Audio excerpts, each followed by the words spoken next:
Hi everyone, this is Obiano Chidoze and this is A to Z Psychology with Obiano Chidoze. We're having the passion to bring to you every topic very relevant to you as a psychology student or a student in social sciences like sociology, philosophy, geography and other courses, public administration. This is Philosophy 101, Introduction to Philosophy. If you're 101, Introduction to Philosophy. So we'll be talking about relevant topics that you must understand, and I also pointed out that this is a computer-based exam, so it's going to be an objective exam. So for every thing I'll be itemizing and talking about, please, I wouldn't want to tell stories or buckle you with what textbooks do to you, right?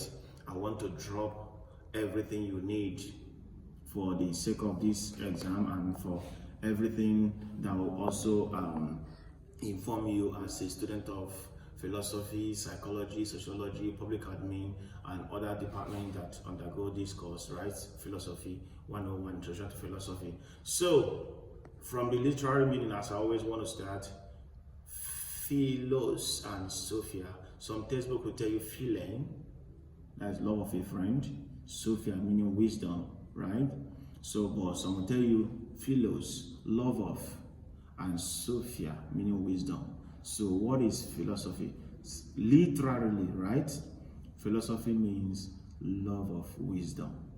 Expect that in your exam. Yeah? So, that is the literary meaning. But conceptually, unfortunately, it's hard to have one definition of philosophy because many scholars, many philosophers dropped their own meaning and how they see philosophy based on their own point of view. Unlike other areas of inquiry like psychology will tell you straight human behavior, individual behavior, sociology will tell you group behavior and culture, and physics will tell you physical environment and all those things. Biology will tell you scientific study of human and organism and life and every other thing. Philosophy is hard to come up with such definitions. In philosophy, you see that people like Socrates said it's the greatest and noblest art, and they just called it search of love of wisdom, right? We have somebody like the Ambrose Bierce Devil's Dictionary called it that philosophy is the root of many roads from nowhere to nothing. And Immanuel Kant, John Dewey said that philosophy is the scientific study of criticism or criticism. Then William James said that philosophy has to do with the principle of explanation, explaining all things from where all things come from and to which they return. We will go Bertrand Russell is one that says it's a sifting house.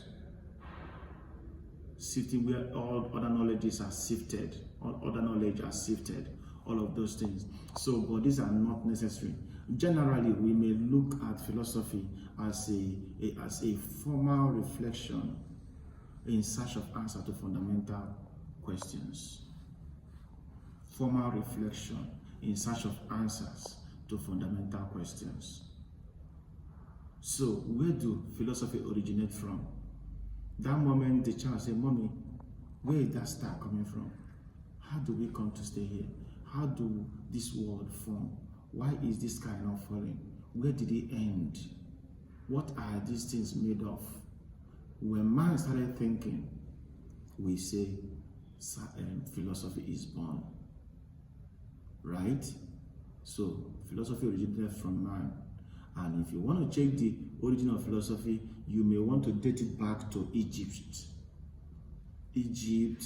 and people like Imhotep and all of those things in those days, right? But for your exam, I will review the work of the National School of Thought, or we'll call them the Milesian School, the Milesian School of Thought. They are Ionians. The Miletus is in Ionia in Greek. This in Greek right? The school of thought, okay, should I call it a city found in Miletus called Ionia. Please, that is the right thing. A city found in Miletus called Ionia. Ionia is in Greek. Ionia is in Miletus. Miletus is in Greek. So these three persons were one of the people that started questioning some of these things. They are naturalists because they engage their philosophy on questioning natural things and where do we come from, how do these things, what are things made up of. Why I'm discussing about this school here is because it's part of the history, right? The Western philosophy has its origin. So if they ask you in exam, the father of Western philosophy or philosophy, you see Thales, Thales, yes, Thales, that is Thales. And the next name is Anaximen, and we have Anaximander. So these people questioned, how do things make up of this? What are things made up of? Thales said that everything naturally is made up of water. If you check your body is almost 70% water. The earth is almost 70% water. Even the foundation, right? Everything is made up of water and can return to water, according to him, right? The Anaximen said that everything is made up of nothing. He called it morph, like nothing. Nothing. That everything can still return to nothing. Because the water can still evaporate and become nothing. Even human can still evaporate or dissolve and destroy and become nothing. That everything is made up of nothing. Then Anaximander is the one that said everything is made up of air. That evaporation and everything going back can return back to air. That air constitutes larger space, and you understand that everything is made up of air. Protagoras is the one that said that everything is made up of fire. That everything is still made up and consumable by fire. So I dropped this, and it's very important. And another thing we discuss is mode of philosophy. Mode of studying philosophy. We are seeing speculative. Philosophy is speculative. Yes, it's speculative because they can, just like these persons now, like Thales and Anaximen, they just thought and concluded everything is made up of water. They speculate. You know, science doesn't speculate. Philosophy is also prescriptive. Prescriptive in the sense that they assert values, they judge arts, the asserting of value, appraise arts. They judge conduct. What is good? What is bad? What is beauty? What is not beauty? Beautiful, right? All of those things, they engage in all those things. That is prescriptive nature of philosophy. The analytic nature of philosophy is talking about their ability to break down things. From reasoning, they can break down things and get to a particular conclusion. And their synthetic nature is on the other way around. They can, through little logics and through little ideas, make up a holistic ideology.